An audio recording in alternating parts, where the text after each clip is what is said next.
नमस्कार दोस्तों, मेरा नाम है अनुपम मिश्रा और आप सभी लोगों का द टाइम फ्रेम में एक बार फिर से बहुत बहुत स्वागत है। दोस्तों, हम लोगों के सामने ओपन है निफ्टी का 15 मिनट का चार्ट। और एक चीज़ मैं बता दूं दोस्तों कि थोड़ा सा गले में इन्फेक्शन होने के कारण थोड़ी हो सकता है आप लोगों को आवाज़ धीमी पहुंचे, उसके लिए माफ़ कीजिएगा। दोस्तों, 15 मिनट का चार्ट ओपन है और हम लोगों ने आज मॉर्निंग में ये बात किया था गिफ्ट निफ्टी को देखते हुए कि गिफ्ट निफ्टी तकरीबन 70 से 80 पॉइंट की ओपनिंग पॉजिटिव में करके हम लोगों को दिखा रहा था। और हम लोग का ये जो रेजिस्टेंस जोन था ये वाला, ठीक है, अब ये एक्सपेक्टेड था कि हम यहीं कहीं पे ओपन होंगे, ठीक है। और अगर हम यहाँ पे ओपन होते हैं तो ये जो जोन है मतलब कि ये रेजिस्टेंस बन जाएगा। और कल का जो ये पूरा हिस्सा जो एक रेजिस्टेंस नुमा फॉर्मेशन क्रिएट किया था, इस तरीके से जोन क्रिएट किया था, सही मायने में ये हमारे लिए एक सपोर्ट का काम करेगा, क्योंकि हमारा प्राइस क्या होगा, इस जोन और इस जोन के बीच में कहीं ओपन हो रहा है, ठीक है। तो अगर हम खुल के नीचे की तरफ आ जाते हैं तो ये हिस्सा जो ऐसे ट्रेडर हैं जिनको पता है कि रेंज वाली ट्रेडिंग कैसे की जाती है उनके लिए तो ठीक है, वरना जो नए ट्रेडर्स हैं जो अभी सीख रहे हैं उनके लिए ये एक प्रकार का नो ट्रेडिंग जोन है। जिन लोगों ने वीडियो सुबह देखा होगा उन्हें ये चीज़ याद होगी, तो एक बार थोड़ा सा टाइम निकाल के, ज़्यादा बड़ा वीडियो नहीं बनता है वो, थोड़ा सा उसे देख लिया करिए। दोस्तों, दूसरी एक बात हुई थी कि अगर हम, जैसे ये हिस्सा तो हमारे लिए एक रेजिस्टेंस के तरीके से हो गया, ठीक है, अगर हम इसको ब्रेक करके ऊपर की तरफ निकल जाते हैं, ऊपर की तरफ चले जाते हैं, तो ये क्या कंसिडर किया जाएगा, ये कंसिडर किया जाएगा एक प्रकार का ब्रेकआउट। और ब्रेकआउट में हमें, जैसे हम लोगों ने बात की थी ना कि हमारा जो टोन है इस समय, हमारा वो टोन है वो थोड़ा सा किस तरीके से है, एक बियरिश टोन के तरीके से। यानी हम जो पहला अटेम्प्ट, फर्स्ट अटेम्प्ट जो ढूंढेंगे, आइडेंटिफाई करेंगे ट्रेड के लिए, वो ज़्यादातर किस तरफ के लिए होना चाहिए, वो होना चाहिए डाउन साइड के लिए, ठीक है, एक डाउन साइड के लिए होना चाहिए। दूसरी चीज़, मार्केट से बहुत ज़्यादा उम्मीद लगा के नहीं बैठ सकते कि वो हमें दिन भर ट्रेड देती रहे। यानी दिन में एक ट्रेड या दो ट्रेड अगर मिल जा रहा है तो ये बहुत बड़ी बात है। इस तरीके से हमें इस चीज़ को समझना चाहिए था। तो मार्केट ने क्या किया कि हम लोगों ने मतलब जो डिस्कस किया था कि अगर मार्केट यहाँ से ऊपर की तरफ ब्रेकआउट देता है तो 1 मिनट, 30 मिनट पे हम लोग ने बात की थी, 30 मिनट ही लगा लेते हैं तो बेहतर समझ में आएगा। मतलब वहाँ पे ड्राइंग अच्छी बनी है। ये देखिए, यहाँ से मार्केट अगर ऊपर की तरफ ब्रेकआउट देता है तो एक रीटेस्ट करने के लिए वो नीचे की तरफ आएगा। और अगर आपको ऐसी जगह पे कोई ऐसा प्राइस एक्शन देगा मार्केट जो कि बियरिश फॉर्मेट का होगा, तो वहाँ पे आप ट्रेड करने की एक बार कोशिश कर सकते हैं, ठीक है। मार्केट ने कुछ इस तरीके का फॉर्मेशन हमें दिया, छोटे फ्रेम पे हमें यहाँ पे सेटअप भी दिया ट्रेड करने के लिए। दूसरी चीज़ ये हुई कि जो हमारे लिए रेजिस्टेंस था वही लास्ट में जाके हमारे लिए अब किस तरीके से काम करने लगा, प्रॉपर एक सपोर्ट की तरीके से काम करने लगा।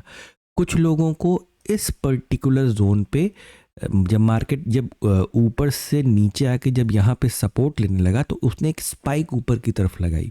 शायद यहाँ पे उनको हीरो ज़ीरो जैसे जो लोग एक्सपायरी के दिन ट्रेड करना पसंद करते हैं तो उन्हें उससे संबंधित कोई ट्रेड वहाँ पे एक देखने को मिल सकता है। हम लोग रिकमेंड यही करते हैं कि आप सिर्फ मार्केट का जो डायरेक्शन है उसको फॉलो कीजिए, एक नॉर्मल ट्रेडर की तरीके से बिहेव कीजिए। अपने आप को एक ऐसा ट्रेडर बनाइए कि अगर हीरो ज़ीरो आ रहा है तो कर लिया, नॉर्मल ट्रेड है तो कर लिया, ठीक है। मतलब एक ऐसा ट्रेडर जिसके अंदर थोड़ा ठहराव देखने को मिलता है, ठीक है। चलिए अब सीधे चलते हैं डेली टाइम फ्रेम पे और ये ड्राइंग्स को थोड़ा हाइड कर देते हैं। दोस्तों, डेली टाइम फ्रेम पे आज फिर से हमें एक डोजी या इंडिसीजन कैंडल जैसा, जैसे कल हमें मिला था, तकरीबन वैसा ही देखने को मिला है। लेकिन बार बार हम लोग कह रहे हैं कि मार्केट का जो ओवरऑल टोन है वो कैसा है, वो एक बियरिश फॉर्म में है। यानी आप सिर्फ उन्हीं ट्रेड को आइडेंटिफाई कीजिए जो नीचे की तरफ के लिए क्रिएट हो सकते हैं। अगर हम आज की मार्केट को देखें तो अगर अगर जैसे कि आपको ये कैंडल जो नज़र आ रहे हैं ना, ये खुद में ही मतलब आपको बता रहे होंगे कि उनके अंदर किसी प्रकार की कोई ताकत है नहीं। बस वो किसी मोमेंट की वजह से इस तरीके से कभी ऊपर का कभी नीचे का ये सिनेरियो क्रिएट कर रहे हैं। सिंपल सी चीज़ है, ऐसी जगह पे सिर्फ एक ही काम करने की कोशिश कीजिए कि जब तक मार्केट पूरी तरीके से पूरी तरीके से एक नॉर्मल कंडीशन में तब्दील नहीं हो जाती है, तब तक आप सबसे पहले तो लिमिटेड ट्रेड कीजिए, ठीक है। और जहाँ पे हम इस वक्त हैं, इस वक्त मैं यही आपको कहूँगा कि अगर मार्केट किसी भी वजह से हमारा गैप अप होता है, फ्लैट ओपन होता है, तो हमेशा सिर्फ नीचे की तरफ की अपॉर्चुनिटी को फाइंड आउट करने की कोशिश कीजिएगा। बस इतना ही कहना चाहता हूँ मैं डेली टाइम फ्रेम के ऊपर, क्योंकि जो ये कैंडल बना था टैरिफ वाला, इसकी वजह से टेक्निकल एनालिसिस का पूरा सिनेरियो थोड़ा सा डगमगा गया है। आते हैं सीधे 30 मिनट के टाइम फ्रेम पे। अब इसी 30 मिनट के टाइम फ्रेम पे अगर यहाँ पे हम ड्राइंग को दोबारा ओपन कर लेते हैं, तो 30 मिनट के टाइम फ्रेम पे हमें क्या नज़र आ रहा है। 30 मिनट के टाइम फ्रेम पे अगर हम देखें तो आज की मार्केट ने क्या किया है, जो ये आपको लेवल्स तो ऑलरेडी बने हुए दिखाई दे रहे हैं, मतलब कि ये लेवल एक सपोर्ट के तरीके से काम कर रहा है। कल की डेट में देखिए, फिर से वही चीज़ है, कल की डेट में अगर मार्केट फ्लैट ओपन होता है और ऊपर की तरफ चलना चालू करता है, या यूँ समझिए कि एक गैप अप ओपनिंग हमें देखने को मिलती है, तो ऐसी कंडीशन में पहले थोड़ा सा वेट एंड वॉच की सिचुएशन में रहिए। और फिर से जैसे अब यहाँ पे आपको ना एक और रेजिस्टेंस यहाँ पे देखिए देखने को मिलेगा। वो कैसे मिलेगा, इस तरीके से, ये देखिए। अब ये हिस्सा आपके लिए एक रेजिस्टेंस के तरीके से, मान लीजिए फर्ज कीजिए कि मार्केट आपको थोड़ा सा यहाँ से ऊपर की तरफ लेके जाता है या डायरेक्ट ऊपर ही खुलता है, तो ऐसी कंडीशन में आप जो पहला अटेम्प्ट कीजिए वो नीचे की तरफ का ट्रेड प्लान करने की कोशिश कीजिए। और साथ ही साथ दोस्तों, ये जो नीचे से इन दोनों सपोर्ट लेवल से, यानी ये वाले और ये वाले, इन सपोर्ट लेवल से जो एक ट्रेंड लाइन ऊपर की तरफ निकलती जा रही है, आप इसे एक्सटेंड कर लें अच्छा खासा, तकरीबन यहाँ तक। और इस चीज़ को हमेशा ख्याल रखें कि आप नीचे की तरफ, ये जिस तरीके, एक मिनट थोड़ा सा मैं और जूम कर दूँ। दरअसल ये टैरिफ वाली कैंडल की वजह से ऐसा चार्ट डेवलप हुआ है कि आपको चार्ट बहुत क्लियरली शायद दिख भी ना रहा हो।